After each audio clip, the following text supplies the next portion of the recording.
this is an iHeart podcast. Guaranteed human. Support for the show comes from Public, the investing platform for those who take it seriously. On Public, you can build a multi-asset portfolio of stocks, bonds, options, crypto, and now generated assets, which allow you to turn any idea into an investable index with AI. It all starts with your prompt. From renewable energy companies with high free cash flow to semiconductor suppliers growing revenue over 20% year over year, you can literally type any prompt and put the AI to work. It screens thousands of stocks, builds a one-of-a-kind index, and lets you backtest it against the S&P 500. Then you can invest in a few clicks. Generated assets are like ETFs with infinite possibilities, completely customizable and based on your thesis, not someone else's. Go to public.com/podcast and earn an uncapped 1% bonus when you transfer your portfolio. That's public.com/podcast. Paid for by Public Investing. Brokerage services by Open to the Public Investing Inc. Member FINRA and SIPC. Advisory services by Public Advisors LLC, SEC registered advisor. Generated assets is an interactive analysis tool. Output is for informational purposes only and is not an investment recommendation or advice. Complete disclosures available at public.com/disclosures. Welcome in, Tuesday edition, Clay Travis, Buck Sexton Show. We appreciate all of you hanging out with us. Off the top, it is the 5-year anniversary of Rush Limbaugh passing. We have got a special show that is up on the podcast to honor him. Obviously, we are talking about it off the top of this program, but 5 years ago today, I know was a very tough day for many of us, and we are conscious of that and thinking about the Limbaugh family as we are moving throughout the course of today's program. A lot of different news stories out there. Before we dive into all of those, it is also a significant day because Buck Sexton's first ever book has been released. It is in bookstores everywhere. I'm sure that you are doing promotions all over the place in addition to this program. But Buck, right off the top, what would you want people to know about the book and where can they get it? Thank you, Clay. Manufacturing Delusion is out. How the left uses brainwashing, indoctrination, and propaganda against you. It's really about the tactics and history of mind control and how you can make people go crazy, basically, or how people allow themselves to be made crazy. Unfortunately, because of some of the headlines, especially some of the trans shooter stuff, I have a whole chapter in the book on what is called menticide. I didn't coin that phrase. A formerly very well-known and prominent psychiatrist named Dr. Juice Mirlu coined the phrase, wrote a book called Rape of the Mind, where he goes into it's really a step-by-step of how you break people down, how you decondition them, how you radicalize them, how you do all of these things. And the menticide chapter, I deal with transgenderism and the trans agenda. So it is very much, that's just one way in which it's very much in the current, in the zeitgeist, if you will, of politics. It's definitely dealing with things happening right now in the news and all around. And I would just note, Clay, right off the top, everybody, look, the book seems like it's doing pretty well. I've had some great people. I've got Megyn Kelly did a great interview, with me on the book. I'll be with our friend Sean Hannity this week and Glenn Beck and, a lot of the people who have been friends and mentors to me over the years. And they're very much on board, which that'll obviously help. But honestly, whether this book is a success or failure, it depends on you. All of you who are listening across the country. I'm not just saying this. I don't know if I'm ever going to do another book. I'm not like Clay. Clay can do a book in 90 days and then he wants to do another book, but Clay also will do 30 media hits a day and looks crisp like $100 bill. He's not human, folks. I don't know how he does it. He's got 3 kids. He's built a business. You can never go beyond Clay's media capacity. Like he's always got more in the tank. It's amazing. I think this is my one book. I think I'm one and done. And it's just because it took so much and the CIA had to review it. I talk about my CIA missions to Nigeria, to Mosul, Iraq, to Baghdad, to Afghanistan. I mean, things I've never talked about, not in great detail, but I get into some of the stuff, some of my remembrances. First time I was in I think it was the second time I was in a Black Hawk and it opened up and started shooting all over the place. And I was like, this is not really what I signed up for. Actually, no, it is what I signed up for, apparently. And then there's all that. But Clay, I bring this up because this audience, and it is, I know it's the 5-year anniversary of Rush's passing. This is the house that Rush built, and we try to be the best custodians we possibly can every day and serve you, this audience that Rush Limbaugh served for 30 years, I would just say this. I need you guys to do me a solid. There are some Trump haters, and therefore also people that despise the right and would have hated what Rush stood for. And there are some Trump haters out there with books. In fact, one today, John Meacham's book is out today. He's a lunatic Trump hater, and he's a book guy. I'm a radio host who's written a book. I did write it, by the way. Something else, Clay, I'm just going to point out. I'm not naming any names here. I write my books. Clay writes his books. Very few people actually write their books, which is a whole other thing, too. You know, a lot of people churn out book, and it's fine, but like, there's a little name on the front cover, usually below their name. That's actually the person who did all the writing and research. I actually wrote this book as Clay writes his books. Here's just a note, though. John Meacham, this is a flashback, Clay, to the election in 25. This is the esteemed presidential historian and scholar who has I'm not going to name the book. He has a book out today, but this is the guy, just so you know who you're dealing with. Play 25.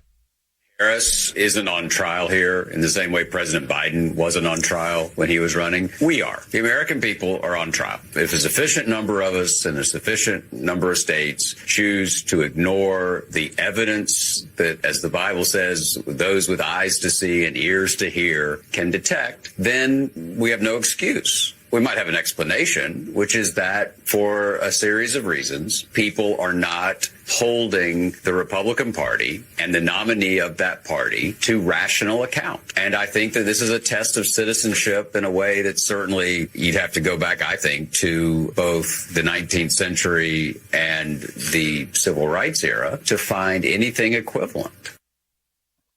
Yeah, it's just like the Civil War all over again. If you voted for Trump, you're on the wrong side of it. That guy has a book out today, which is crap, by the way. Just a bunch of like him talking about other people's essays. But I can tell you, the lib intelligentsia, the literati, the literary apparatus, they're all behind it. That book has to be number one or it's a failure. Help me beat his book. You listening to this can help me beat the book today. Do you want the smug lib who hates Trump, thinks that you're on the wrong side of the Civil War if you voted for him, and the wrong side of the Civil Rights Act, and thinks Trump is a Nazi? You want his book to be number one? You want my book to be number one? It's up to you. I humbly put myself in all of your hands. I don't care. Buy the book. Give it to your best buddy. Give it to your neighbor. Pass it off to them at the fence line when you're watering your azaleas or something. I don't care. Buy a book if you would, please, for me today. Do me this solid, and that is the way that you can show the libs that the right still reads, we still care, and we're not letting some smug anti-Trumper get the number one. No way. Clay, thank you for letting me make my pitch to this incredible audience of patriots and great Americans who I know are right now going on that Amazon order page or wherever they go. Maybe they're going to a bookstore. That's great too. And they're getting that book, Manufacturing Delusion. But I'm probably never going to make this ask to you guys ever again. So go buy this book. Buy it today. Awesome. Do it. And you can find it at Amazon. I bought it there. I got it today. A lot of you who pre-ordered will get it today, but it can get shipped out as quick as a day, in many different places out there, and obviously bookstores all across America. And I did the audiobook at your suggestion, by the way. I actually recorded the audiobook myself. So if you download the audiobook, it's me reading it to you. So that's kind of fun. That's right. And that is a lot of work for people who don't know. You sit in a studio all by yourself for hours and hours reading every word that you wrote. Oftentimes, I'm sure this happened to you too. You read a paragraph and you're like, I wish I'd written that better, or I wish I had started with this sentence, or why did I use that word? I'm a moron. Like, it is very humbling to go back and read every word out loud. So, I would encourage all of you, get out there and buy the book. And it actually ties in today with, we'll get into this in a little bit more detail, but we had another trans shooter, Buck. We had another trans shooter. And I hate that this story is out there, and continues to be out there, but it has become, unfortunately, an awful trend. Nashville, Tennessee, my hometown, trans person shoots up a Christian school, kills a bunch of innocent people. Minneapolis, trans shooter shoots up an actual church service, kills a bunch of innocent people. And now, you see in Rhode Island we just had last week in Canada, a trans shooter killed a ton of people in a school-related shooting. And now, during a high school hockey game, a guy who was pretending to be a woman shot and killed 2 people, wounded, I believe, 3, and killed himself as well. And I don't even know as a society how we can avoid having real conversations now, just as reasonable people about what is going on. But the dishonesty in the media is crazy. This is the New York Times, how they covered it. At a news conference on Monday night, Chief Goncalves said, this is in the Providence, Rhode Island area, I believe, said the shooter was born in 1969 and went by 2 different names. They don't even say this was a man who decided to identify as a woman. He destroyed his entire family. The narcissism on this buck is off the charts. His wife said, no, I'm not going to go along with this delusion, and said, hey, we're not going to support you deciding to become a woman. This is ridiculous. And he got divorced. She divorced him. And then he showed up and he killed her at a high school hockey game. I don't know how we can have an honest society if we're not willing to ask very basic questions on this. What drugs are these people on? Is it making them more violent? Why off the charts now mass shootings are they being committed by trans people? Well, Clay, actually, I think in a lot of these cases, they aren't on enough, or they aren't on the proper meds. Just keep that in mind too, as in this is not treated necessarily. It is not treated as a mental illness. You are to be affirmed in this. Yeah. So there's the drugs you take to transition genders. Clay, these people are not necessarily told you need substantial doses of an SSRI or an SNRI or something like that. By the way, a lot of people with mental illness, millions and millions of them, that stuff actually really helps them. And on the right, people get a little quick to be like, oh, have you ever been around somebody who's schizophrenic? You ever been around somebody who has really serious OCD? These meds let them function in their lives. Now, there are some people who are over-medicated, and some people have the wrong medications. There's a lot of these things. But in this case, Clay, the big problem is that this is not pathologized at all. Yeah. This is affirmation. This is not a disease or an issue to be treated and handled. It is a civil rights issue. Now, what happens if you have mutilated your genitalia because you listened to the American Medical Association and all these different groups and the doctors and the big hospitals and CNN and the New York Times editorial page and all this, and then you turn around and someone goes, no, this was all a lie. You're already dealing with a person who is deeply unstable and mentally ill, and then you tell them that they've ruined their lives. You know, this is the basic question. You brought this up. Did this person have mental illness? Ask a lot of people this in public, and I mean people, whether it's in the news, Clay, or law enforcement, or doctors who are supposed to be able to diagnose these things or understand them. They'll say, it's not clear. I can't diagnose. Really? Really? This person wasn't crazy? Let's just use the C word, crazy. Was this person crazy? Obviously, yes. Why are we all told that we can't say that this person was crazy? Crazy people need help. They do not need applause for their craziness. Yes. And when we have been sold a bill of goods on this, which is that affirming someone's insanity actually makes them healthier.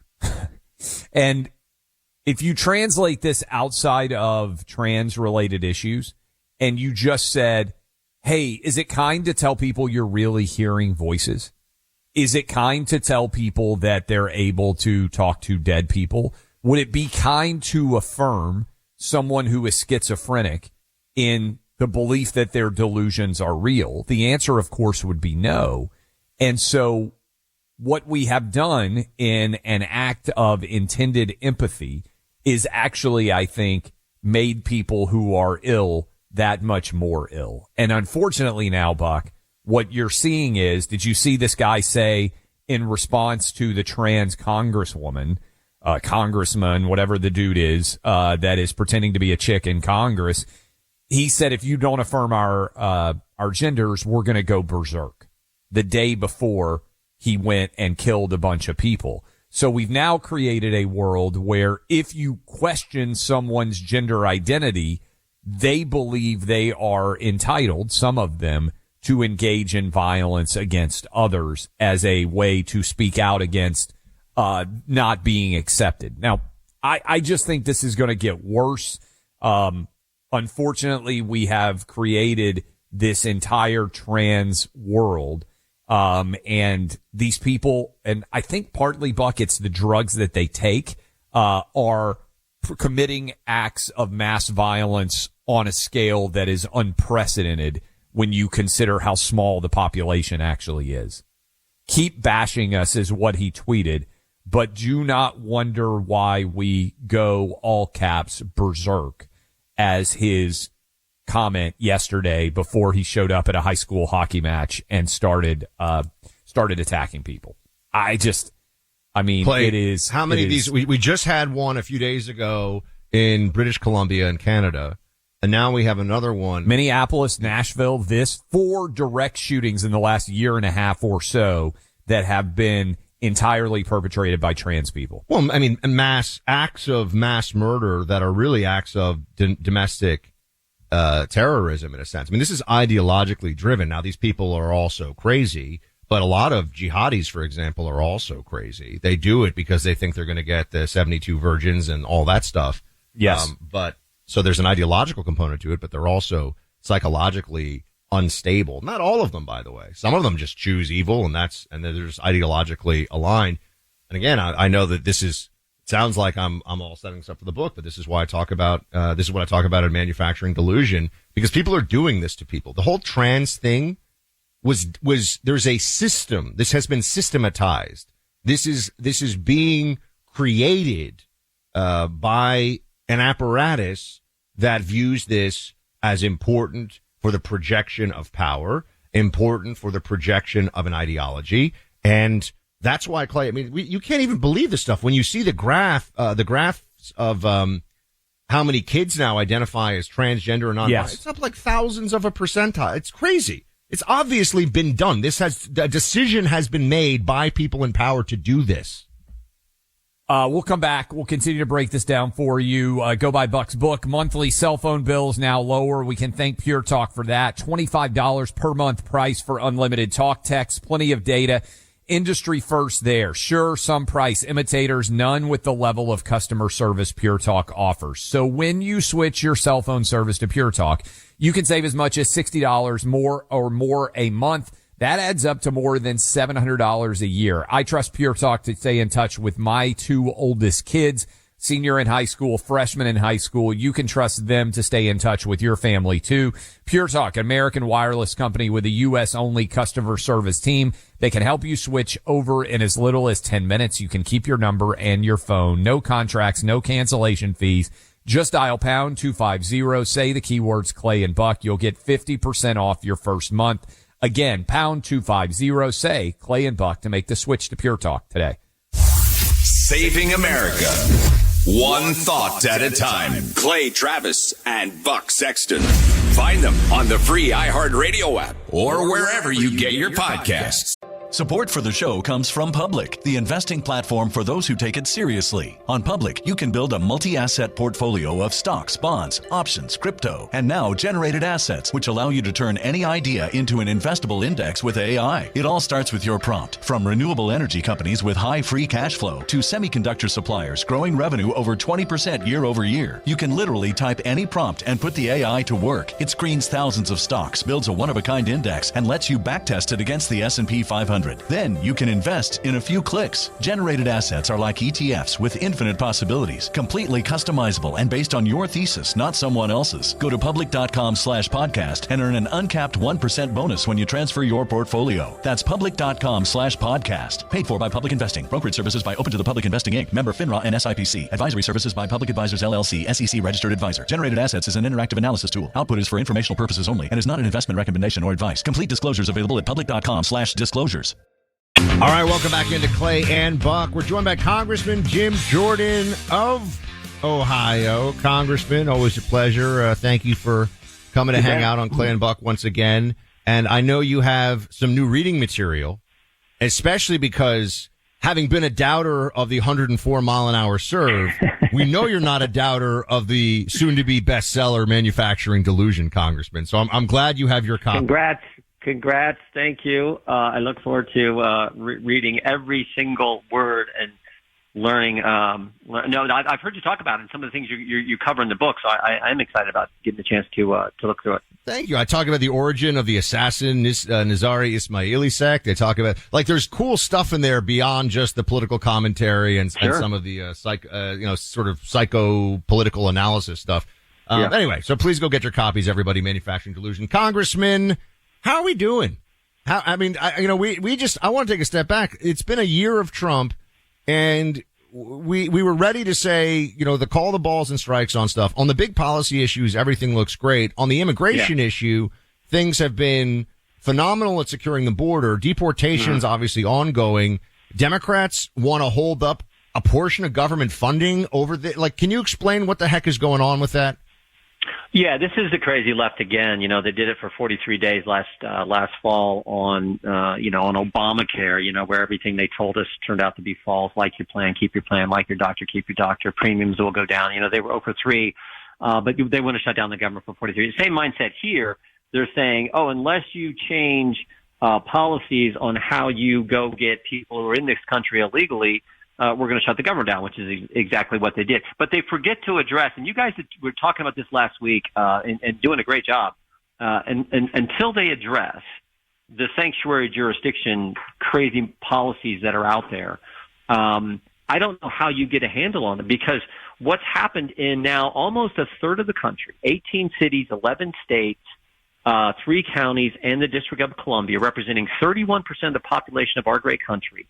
So in roughly a third of the country, left-wing political officials tell their local law enforcement, don't work with federal law enforcement when you have in your jail, in your detention center, an illegal migrant who's also been charged with some other crime.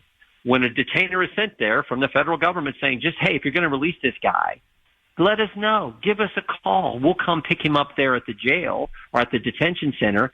But instead, they say, no, we're going to release him to the streets. And 17,000 times that we know of, bad guys were released to the streets in 1 year's time, 2025, and many of them went out and did crimes. I mean, one guy was released, and the very next day he killed an individual who was under a detainer. So until we address that, I don't know how you solve this, because that whole policy creates this environment, this framework, where you get the bad things that have happened, the tragic things that happened, like we saw up in Minneapolis. We're talking to Congressman Jim Jordan. Congressman, appreciate you coming on. You just, we had a conversation about this, and I think it's really important for people out there. Supremacy clause says that the federal government gets to make decisions on immigration. You and I talked about this, but I want to hammer it home here. We talked on this program. You probably came on and talked about it with us, and I know a lot of people in Texas came on and talked about it. The fact that Texas wanted to secure their border, and the court said Texas can't do it because the state cannot make immigration policy. The federal government does. I don't understand, and I think it's a really easy legal argument to tie together, why Texas couldn't take that act. And all of these, as you just said, 31% of the country, states, cities and states that are blue, think that they can basically implement their own immigration policy. I think the courts have to make this determination. Great point, and we're going to try to help them by passing legislation out of our committee next week, which would address that fact and say, no, federal law preempts. And if you have a state that says, let's say you got a county in California that says, no, we're conservative, our sheriff, we want to work with federal law enforcement in the situation I just described. We want to work with them, and they say, well, no, you can't do that because of state law. We want to be able to say, no, if that county sheriff or that county jurisdiction wants to work with the federal government, they can go ahead, and we will step in and represent them and defend them if in fact the state comes after them. So that's part of what we want to pass in our bill next week. Not to mention, if you're one of these states and you have sanctuary city policies, there should be some ramifications in the federal funding that comes in certain grant programs to your state. And then finally, we want to put in the bill as well, if you're a family or an individual who's been harmed by someone who was let out, who should have been not released to the streets, but released to ICE, if they let that individual out and they do something harmful to you or your family, you have a private right of action. That's the only way I can see that we can address this problem and deal with what, again, 31.5% of the United States population is living under as we speak. That's how important this is. And again, as I said, if we don't address this, I don't know how you get a handle on all this situation. How are we doing when it comes to maintaining control of the House? I know we're early, but we are in a midterm cycle. How do you see this? What do you feel like are the top issues? Obviously, Trump administration's dialing in here on the economy, affordability, but also able to look at some pretty impressive numbers on GDP. And obviously, the stock market has been rocketing up. So what do you see as the central? Is it just going to be the economy, immigration, election? Is healthcare going to play a bigger role as we move along? How do you see it? In a general sense, I think modern day campaigns are pretty basic. Go tell the people what you did. We ran for the job. You guys elected us. Here's what we did. We did what we said. And you can say we've secured the border. We've cut taxes, record tax cut, record time in securing the border. We gave school choice to parents in the big, beautiful bill. And we can rattle off all the things we've done. And then I think it's always important in modern politics to remind the voters what happens if the left gets back in charge. Never forget to remind the voters the left is crazy.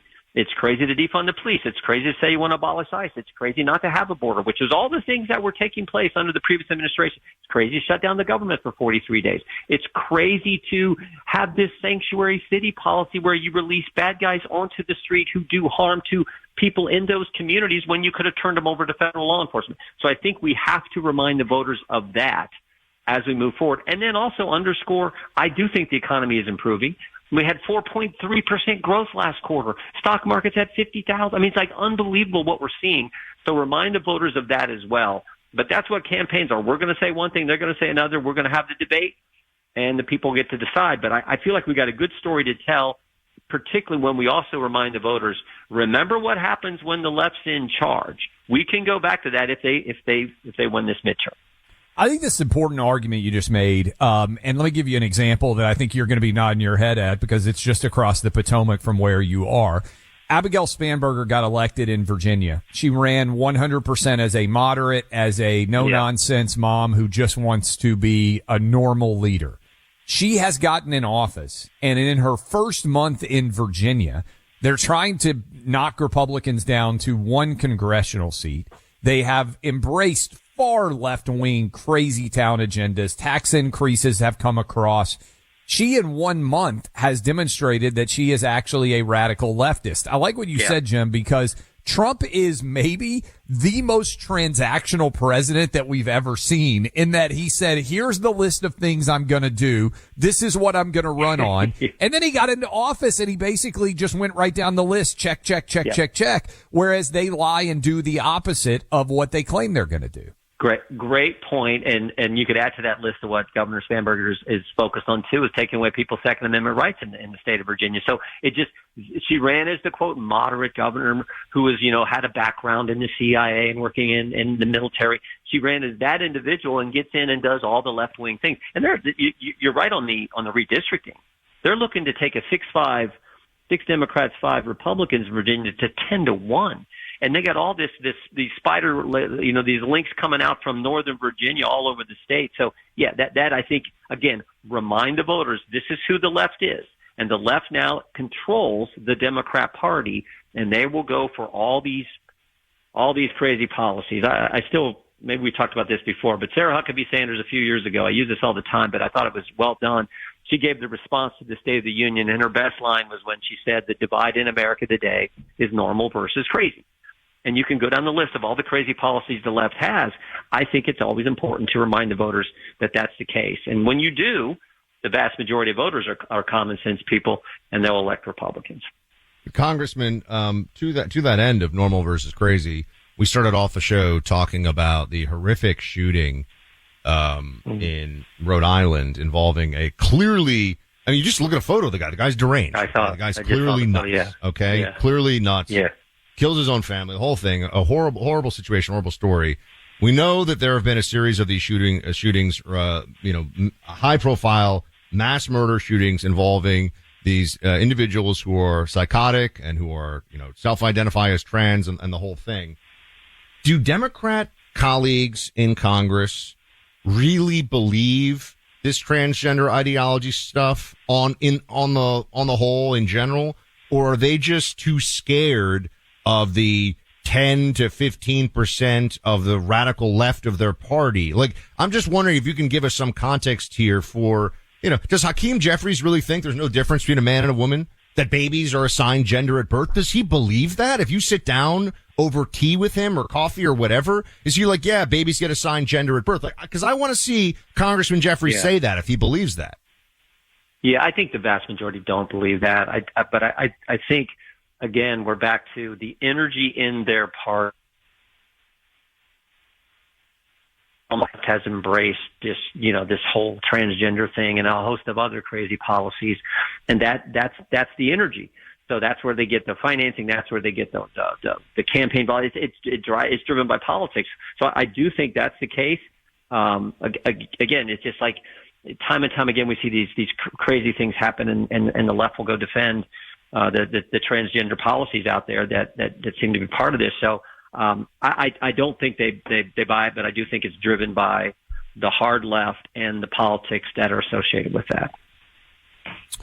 Good stuff as always. Have you been watching the Winter Olympics? How do you think you do as a curler? I'm fascinated by the whole thing. So I'll click it on and watch a little bit of it.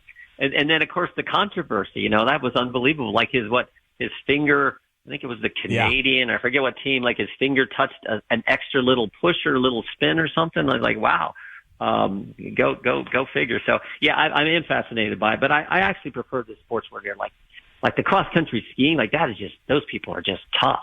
So I kind of like watching some of that. Did you see the video of the guy running uphill on skis at a 6-minute mile pace? I mean, that is one of the craziest things I've ever seen. No kidding. So those guys are amazing. And the speed skating, the Stoles guy, I think, who's won so many medals. He's like old school. I saw this piece in the Wall Street Journal. He's like old school. He went back to the old coach who just like train harder than everybody else, and that's how you win. Not so much of, rest this day and do this and do that. It's just like, we're just going to outwork them, which I kind of appreciate that old school mentality. Good stuff as always, Congressman. Come on with us whenever you want, and enjoy the rest of the Winter Olympics. Keep up the great work, guys. Thanks. Thank you. All right. If you came to Casa Sexton down here in South Florida, you know what you'd be sleeping on? Cozy Earth sheets. Only the best for our guests. Karen and I discovered this brand and these sheets before we started talking about them on the radio show, actually. And we sleep on them, and our 10-month-old sleeps on them. Speed. He's the superstar of this household. And I'm telling you, we love these Cozy Earth sheets. The sleeping experience is unparalleled. But Cozy Earth has so many great products. They have so many really soft, comfortable items. Sheets, clothing, throw blankets. I'm wearing Cozy Earth head to toe a lot of the time, including, I'm actually wearing Cozy Earth socks right now. I've got Cozy Earth. I've got many pairs of Cozy Earth pants. Guys, they have these pants that look better than golf pants, but are about as comfortable, if you know what I mean. So you can get away with wearing them to dinner, but they're also like super stretchy and nice. They're great. Cozy Earth, my friends. Go check them out. Here's a bonus. Use my name, Buck, when you go to CozyEarth.com. Get 20% off. CozyEarth.com. Use promo code Buck. CozyEarth.com, promo code Buck for 20% off on that site today. Go check out their amazing products. Start with the sheets. Maybe get a towel or 2 or 10. You're going to love their stuff. News you can count on. And some laughs, too. Clay Travis and Buck Sexton. Find them on the free iHeartRadio app or wherever you get your podcast. Welcome back in. Hour number 3, Clay Travis, Buck Sexton Show. Go buy Buck's book, Manufacturing Delusion. I have reviewed it on Amazon. Thank you. I do not see that my review has yet popped on the Amazon page. Clay gave it 4 stars because he doesn't want me to get a big head over it. So that's right. And it is. I purchased it. I got it today, as those of us who purchased it early did. And again, I would encourage all of you. Book is out today. Everywhere among the reviews, a harrowing, brilliant, important read. Megyn Kelly. Terrifying, brilliant, essential. An ex-CIA officer's unmasking of totalitarian mind control. Glenn Beck. Meticulously researched and exceptionally written, Manufacturing Delusion is more than a book. It's a tool to protect your mind and soul. Best-selling author, Jack Carr. Okay. Those are among the reviews that you can find at Amazon.com and other locations as well.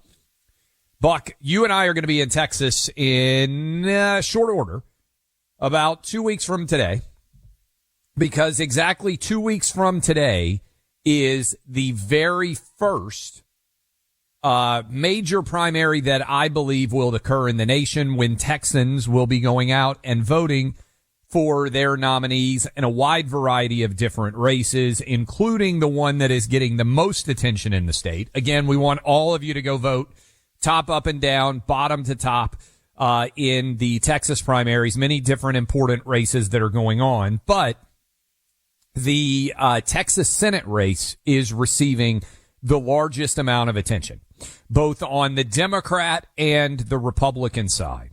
On the Republican side, there are 3 different candidates, and President Trump has come out and said, I like all 3, which was, I thought, a great Trump question. He was asked if he was going to endorse, and Trump said, no, I'm not going to endorse. Basically, I like all 3. And all 3 are Ken Paxton, John Cornyn, the current senator, and Wesley, whose name is immediately escaping me because I tried to name all 3 of them off the top of my head. He's been on the show a great number of times. He is fantastic. And Wesley Hunt. My apologies to Wesley Hunt.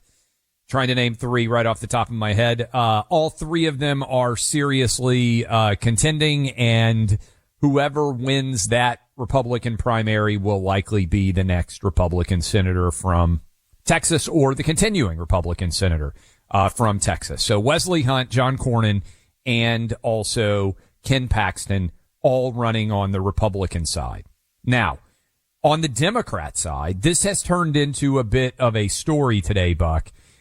Democrat Senate candidates Jasmine Crockett, who has given up her congressional seat and instead now running to be the senator from Texas, and James Talarico. I believe that's how you pronounce his last name. Is that correct, Buck, so far as you can tell? And he went on Stephen Colbert show, and CBS decided they would not air the interview because they were worried about conflicting with the equal time doctrine. And the equal time doctrine, basically, as interpreted by our friend Brendan Carr, the FCC chairman, who was on recently, he has said what I think is 100% true, which is, if you're going to have these late night talk shows, you can't fit into the exemption of news programming if you're only having one side on all the time. There are no right-leaning guests on, for instance, Stephen Colbert's show. And Stephen Colbert would never have the Republican nominee on his show. And so as a result, CBS said, we're worried about violating the equal time doctrine. We're not going to run this interview. That was a decision that was made by CBS corporate. Well, Stephen Colbert, whose show has been canceled, I believe it is scheduled to end in May, went on and teed off, and I believe this aired on his actual CBS program, him ripping his bosses at CBS, Cut 26. You know who is not one of my guests tonight? That's Texas State Representative James Talarico. He was supposed to be here, but we were told in no uncertain terms by our network's lawyers, who called us directly, that we could not have him on the broadcast. Then I was told in some uncertain terms that not only could I not have him on, I could not mention me not having him on. And because my network clearly doesn't want us to talk about this, let's talk about this.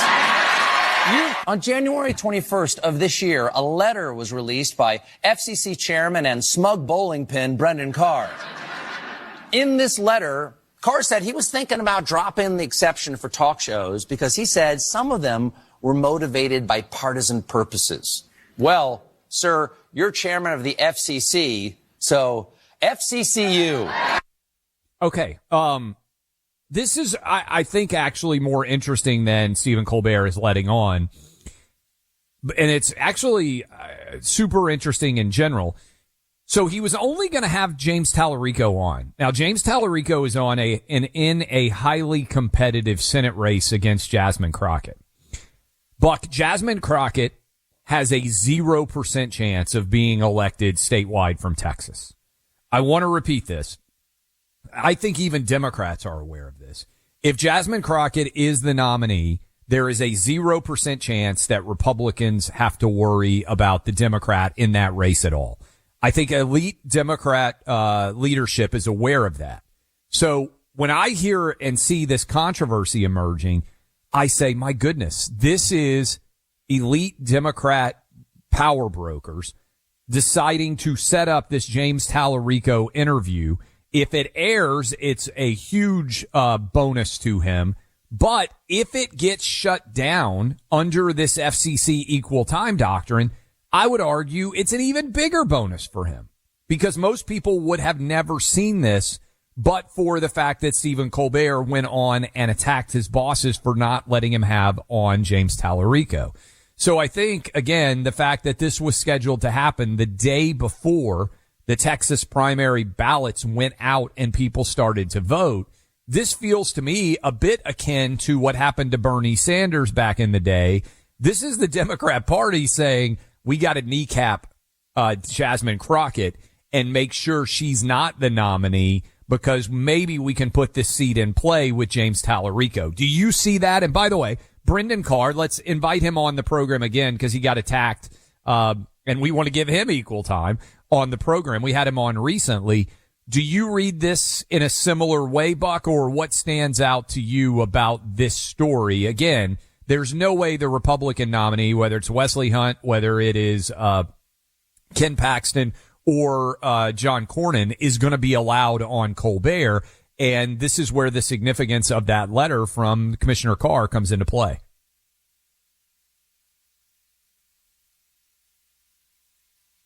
Sorry. Just realized for a second I had a dog wander into my room and I had to hit the mic off first. This is what happens in live radio. I have a baby and a dog, and sometimes they roll into the room and it throws me off. I'm not pulling an AOC here, by the way. I do have an answer for Clay, but I was talking into a dead microphone for a second. I would say this, on the FCC issue. This is going to take a lot of time for it to settle, because Clay, there has been no equal time. In fact, we have had Democrat dominance of the media under the guise of it being journalism, under the guise of it being neutral for our entire lives. This is just finally now faded away, or rather is fading away, where people at least know. CNN is a Democrat organ. New York Times is a Democrat organ. There's no ifs, ands, or buts. There's no we call it like we see it or whatever. And so how do you handle that in a regulatory environment? And increasingly, I think we have to get on. Now, the FCC chairman may disagree with this. I just think this notion that we're going to have these regulations and all of this infringements on, I think it's all infringements on the First Amendment, quite honestly. I think that, remember, the Obama administration claimed that it could block, this was the Solicitor General under the Obama administration, that it could block the publication of a book in advance of the election under certain circumstances because of the regulations around speech and elections and dark money and politics and all this stuff. So that's where this stuff always goes. It goes to one side trying to leverage this for censorship, and I think our side trying to play fair more often, and then ending up just being on the losing end of the situation. So I don't know that there's going to be. Remember, this would all take a lot of time, right? There's one thing for people to know, Clay, but then it also has to make its way through the courts, and places will fight this, and they'll say, how do you even make this distinction? And you might get some bad judges, and the Supreme Court. So this will take a while to sort out, is my answer. But it is really important that everyone knows the Democrats have had a massive advantage in the establishment media landscape certainly for our entire lives, and I would say long before that. Yes, Rush was the unsinkable aircraft carrier of free speech. Yes, there have been others who have been massive voices, and there's one cable channel that does quite well, that is conservative, or Republican, whatever. the truth is, we're just beginning to address this disparity, Clay. I mean, the fact that there are even think about this, that there are laws and that they've treated, or rather their regulations, and they have treated some of these shows like they're neutral news programs. Does anyone really believe that? I just look at this and say, I can't get over the fact that this happened the day before voting was about to start. It is a huge gift to Talarico, and it feels to me like the Democrat Party has convinced itself that, accurately in my opinion, Jasmine Crockett has no chance to win, and they're putting their finger down on the scales in favor of Talarico. And by the way, on the Republican side, this is going to be a Donnybrook. There are 3 big-time, serious contenders spending big money. Current Senator John Cornyn, and we've had all these guys on the program. Ken Paxton, who is the current Attorney General, and Wesley Hunt, who is a current congressman that is running to try to be the next senator from Texas. All of them have run very viable campaigns, but man, all 3 of them would crush Jasmine Crockett, and significantly would not need to raise any of the money that would otherwise be spent for other states. I think Democrats believe, I think they're wrong that he can win, but I think James Talarico, they think, would at least have a puncher's chance, whereas Jasmine Crockett has no chance. And again, Brendan Carr is right on this. Brendan Carr's 100% right on this. You can't have late night talk shows that are claiming that they're just comedy shows and only allow Democrats on as guests to basically make their political arguments on the show. And that's what they do. This is what the Jon Stewart era of the Daily Show was so aggravating for a lot of us. Because, yeah, I mean, a lot of this stuff is clever and funny, but it was really a propaganda show. The whole point of it was to push Democrat themes through the prism of comedy. But because it was comedy, and look, I mean, Trump is very funny.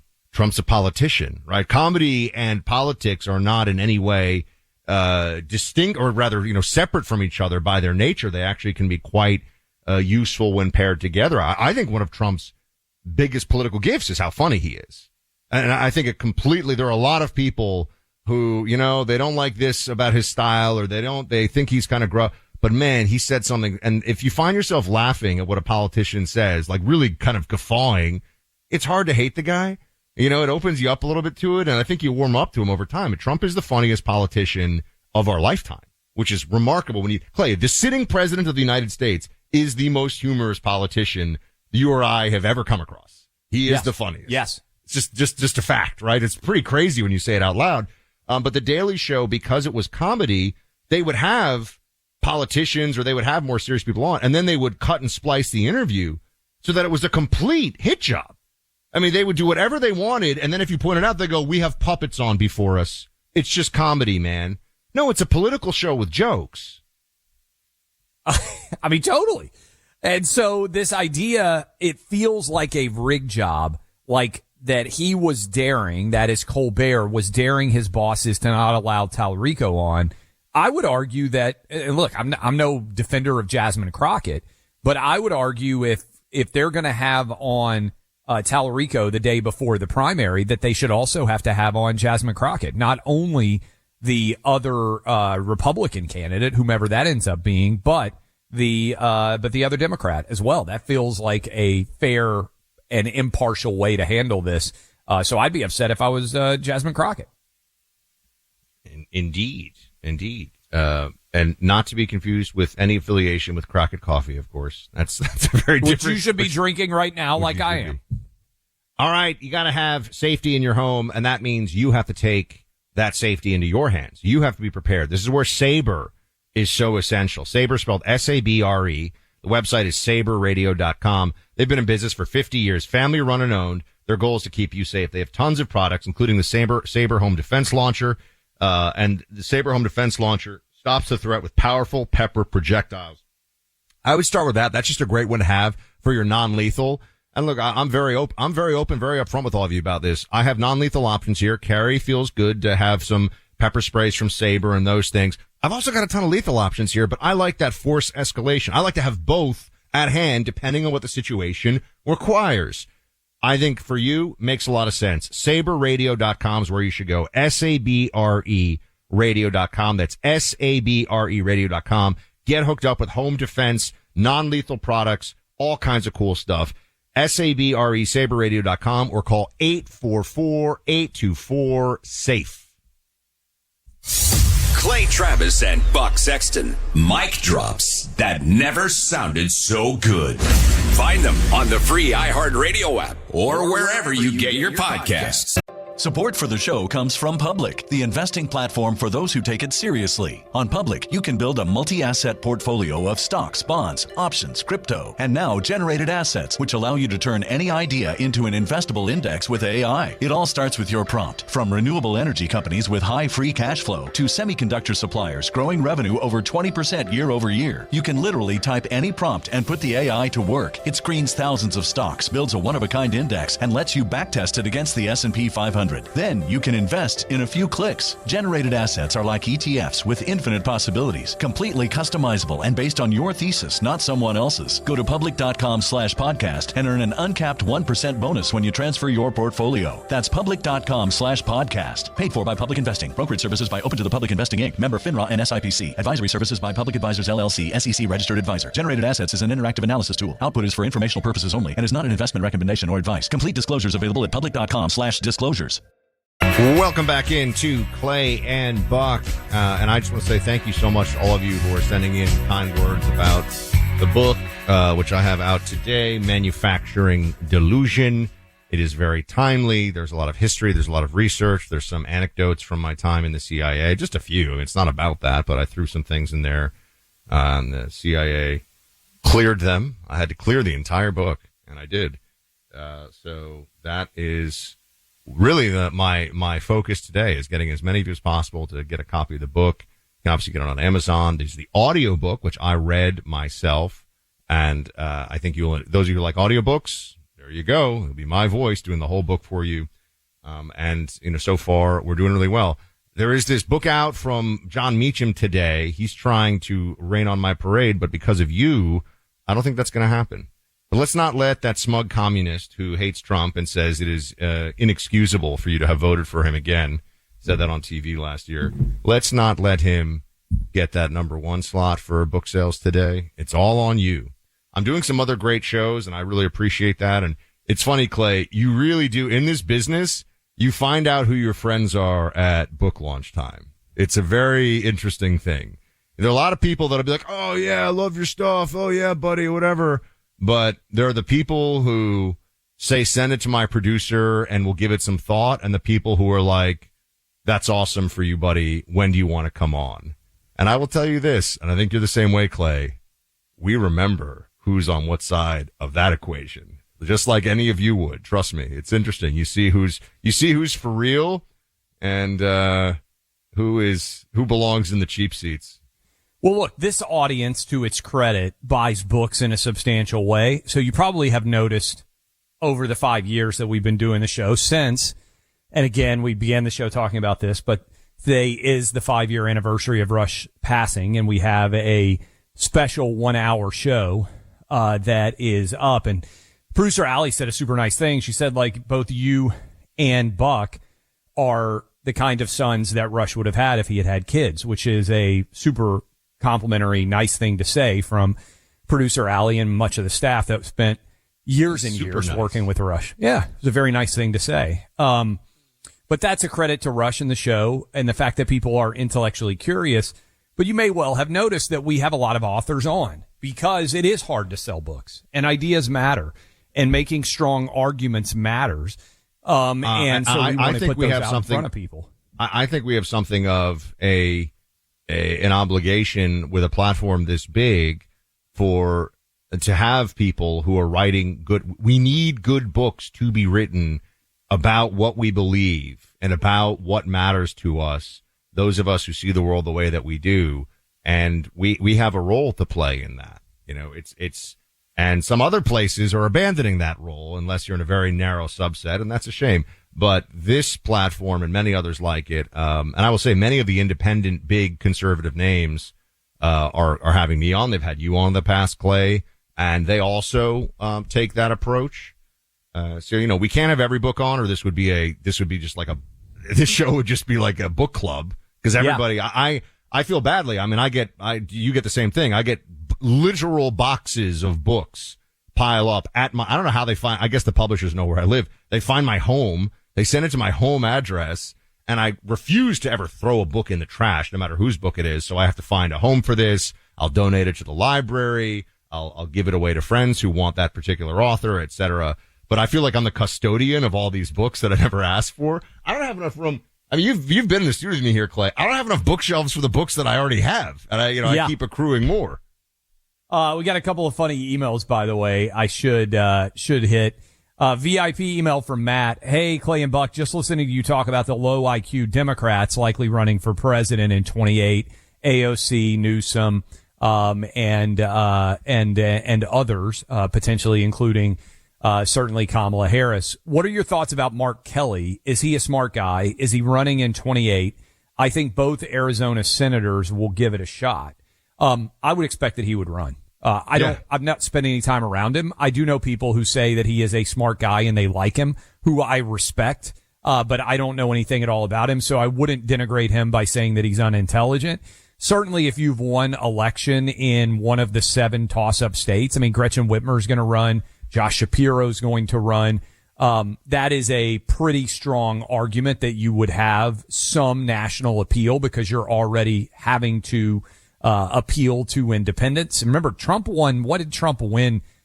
Arizona by like 6 points, I think, in 2026. I think of the toss-up states, the 7 that we talked about a lot in 2024, Arizona was basically the biggest win that anybody got. I mean, Trump ran away with that.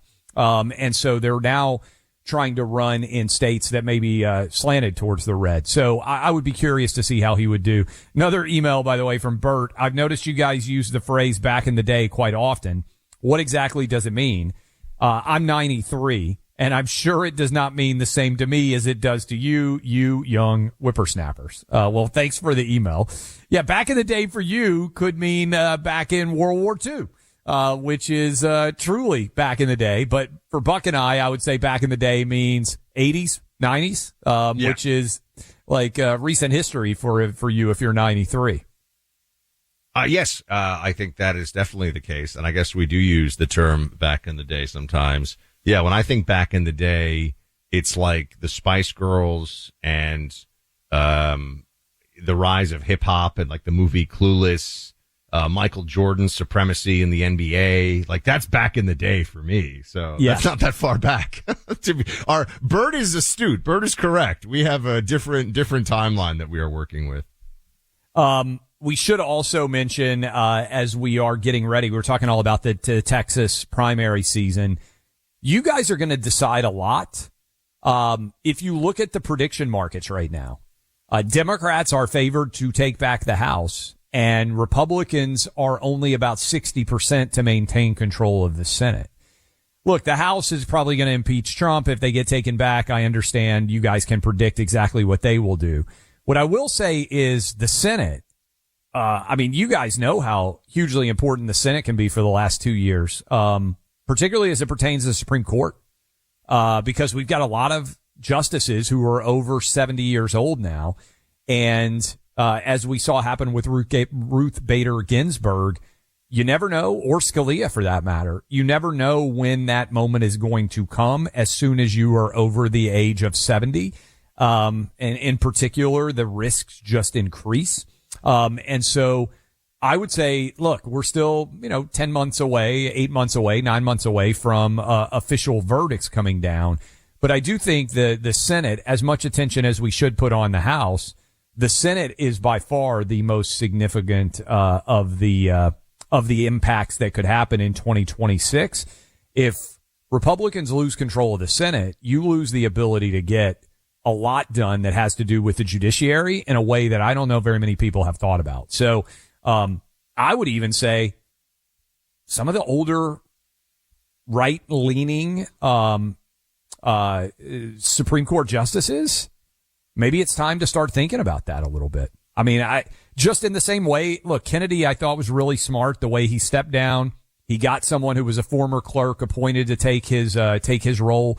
If you compare that with Ruth Bader Ginsburg, the stakes can become quite significant. A lot of people looked back at Ruth Bader Ginsburg and said she should have stepped down when Obama could have named her replacement. To your point, Buck, we've talked about this. They bragged about what incredible physical condition she was in. They did stories on her workouts. It was and then she passed. Bizarre. Yeah. There was a cult of Ruth Bader Ginsburg as fitness influencer. And they would show these little, did you actually see this, Clay, when they were doing this? Oh, yeah, I watched it. Yeah. You would look on like the main page of the Huffington Post, which at one point was a big lib website. It doesn't even exist anymore. I don't know. And they'd show video of like Ruth Bader Ginsburg with 1/2 pound weights, like barely raising them over her head. And they're like, yeah, get after it, Ruth. Like, look at her, beast mode. It was like a delusion, a manufactured delusion. The title of a fantastic book that is out today that all of you should go get a copy of. I'm going to be relentless. Usually I get to rely on Clay to sell everything for us, which is great, or to promote everything for us, which is great. Today I have to promote, damn it. Tomorrow you've got the whole show for yourself. I can't even imagine how many promotions you're going to be able to get in. I totally forgot about that. I'm at Mar-a-Lago for the day at an event. President not going to wear your top hat and monocle, Clay? Mar-a-Lago with the big boss. Is I've been running around right now, trying to make sure about what clothes I've got packed. I just need a personal person who just lays out everything that I'm supposed to wear, because I have no idea what to wear to any event. I'm only going to be gone one day. But I'm right now, I was out of breath. Can I tell you something? You can AI. This is another thing where AI is really, I guess I'm going to admit something now on the show. I've taken a photo before, because I was curious, like, about whether something fit, like a suit, whether a suit still fit me enough. And I really wanted it objective. AI, if you use it, like, you can go in Grok, take a photo or have someone take a photo of you and be like, does this suit fit the way that a men's like custom or tailored suit should fit?